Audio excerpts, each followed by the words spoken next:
mayam series ama lay mayam na yenglamgadra habadi khangde Netflix ki you kawaiba y o u do masida obsessive oina nungsiramba sina tapna sathiba addiction ama ohelakpagi wari oina tawe adubu asengbadadi real life tadi habadare nungsiba nisada ngawba violence hariba singsa shupchalaga yawraba miyoy amakhak leire khallaseba madugi mido kamaina tawramdo mane asumna hariba cases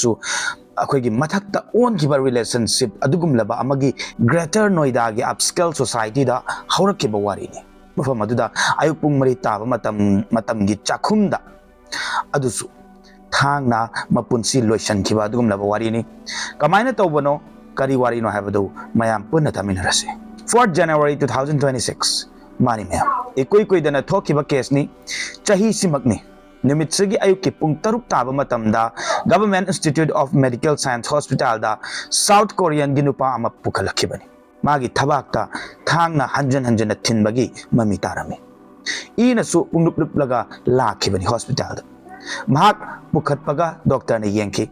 अदुगा अदुम खुदक्ता महाक सीरे हायदना declare तौखिबनी हारिबा नुपासी चाही 47 सुरबा दखी युन कवेब महाक India दा चाही 10 मुक लेरखिबनी अदुसु मागी मयुमक्तदा मागी खंगनबा नुंसिनबा नुपीगी मखुत्ता महाक सीखिबनी कमायना करिगी सीखिबनो हाबदसु वारीदा हपसर आगे मखोगी वारीसे ngasi ngarang dagi horaga khatnaraga oirkhiba nate ngasi dagi na chahi ani gi mamang dagi oirkhiba wari amakhakne adusu gorgaw gi party ama dagi iusu south korea gi chongju city dagi ni mahak icham chamba traveler ama sunnati mahak chahi 10 muktagi india da settle tawraga lerkhibani mahak se logistic company amada brand manager oiraga leramki aduga greater noida gi ATSPO's hideaways gumlaba high society high rising oiba jaga da leibani magi punsi mai pakpa nungai ba ma oi adubu manung da magi oina nungai daba thamoi kai ba su leitaba natte mak yu da ngawi yu pami adum leptana thakkadoine yu thakpa khaktana tana asawba haiba se su yawi phathaba ngamdaba masina mu miyoibado sawrabanina mingonda khut thaningba violence oiba yaur ani adumna magi driver mandip singh na haibada he you do normal oina leibasi hek yu thakibaga chance taw I haida abuse physical assault hariba sing sigi magi oina di yu bu thakradi normal oirambadagi chance taw edana haiba aduga nakana madana aduga sidama minga ma yawra meside palaroi ko mahak chahi 22 subada ngairibani mahakna manipur gi bisnupur district agi nipi city thabak tawde loina na financially poor oiba haibadu su oiri mahak hiram khuding da hiyo da depend tawre makhoi ani si kamaina thengna kibano haibada gurgaon gi party amada makhoi ani thengna kibani madada makhoi ani do connection ama phau khiba natragana amana amagi awat pa mentionarura gi khanna phawra khiba nungsiba poknaram khiba loina noida da punna ani do leimina ba hokibani adubu balance tawba ngamlaktragadi kadai dagi relationship tu chathaba ngamlakani chahida hairaga su amana 47 aduga amana 22 amana financially stable amana fully depend over South Korean amana Indian aduga amana alcoholic amana immature kamaina situation to handle tawgani khangdaba makhoi ani do nukti gi yengliba akhoi gi mandip singh driver aduna haibada ani do toina khatnai kaisuna taba amagi su khatnai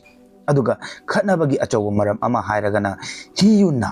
lepa laitana alcohol thakpaduni nupiduna thakkan haiduna thingi nganguragasu balance ta hekta onthorakadoini mase khaknatana makhoi anigi marakta thaudok amaga su thokna kaidoge hababu hiyuna yu thakchalaga lodiana de abuse tawrumki adu matamdu FIR ikide mahakti amaromda nupasida depend tawraga leibanina choice to pakna leramde adu visa status unclear oiraba language barrier leiba support system leitaba masina problem adum lakpa tabani Kesida nupi sinamagi partner da dependent oibagumna atopa nupi kaya amasu leiriba magi partner da depend tawraga hingba 3 January 2026 ki ayukta gi phibam se sokwa honarami haibadi aruba phibam amada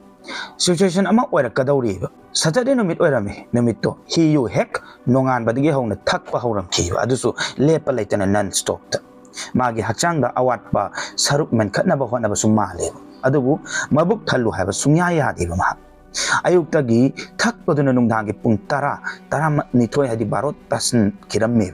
aduda sumahak lepa leite magi mataw aduda fararoi haidana nupidunasu kogi khatna naba hotnai haitare ko yare lepo chak cha to lao tumo lao haidana fana koina themna ba honai adubu nungai taba mayamna yomlaga matha sarga yutha aga leiba misak amana kaidonungda awoi bawa amata taning ba natte aduna magi nungai taba dusu asawbada onthorakibani adumna makhoi anigi marakta nungai na daba romda olakhe fana koina chahi animuktagi fongdoknadana lakpa asawba frustration financial dependency gi asawba adudagi retreat abuse gi awaba mayam ama fongdokna rakhi habata pung ahum dagina pung mari ayuki maraksida tamthiba argument ama thoki tapna ngangna badagi di kanna lakhana rakpa horkhibani makhatana physical confrontation chathaki hiuna nupi da otki fuki hariba singsi police na su kona clear tawki adugumba tawkiba lay haidana adumna chatharakpa thawongdu da chenba ngamdraba nathokpa ngamdraba nupi do dining table dagi akhoi thang do lawraga nupa da hanjan thinkibani thang satokpada tholakpa I mayamdu thingnabasu honabani adubu madugi matungda medical supply lorami maduna takpadi nupiduna I edu thingnaba honarami yumthangnabagi thongju thinduna su hangloi loinana thangna multiple times step toraga I khaknaba honaba na haibudusu awaba amasu oirami mahakna toraga ambulance su koke aduga mahaki nupa adubu pukhatlamkibani mahakbu kannanaba haidana honakibani adubu hek mafam aduda yobagadi siri haidana South Korea dagi chahi taramuk India da laira aga makhoi anisu chahi kayama nungsinaraki mahak lotnaba haidana fana kanadi honaki adu police na investigation tawba horamki nupidu gi behavior da chingnaba su laki mahakku arrest tawraga hangubada su mahakna lamkiba pumna khaidoraki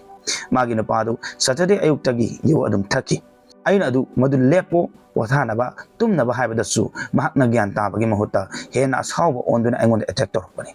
maduda as a self defense oina chathagiba mawong matawni hairamki aduna mahak masana maral da confess tawki mayam magi decision si achumbani haina lawgadra kanana achumba oigane habadu comment sungsu soidan haibiram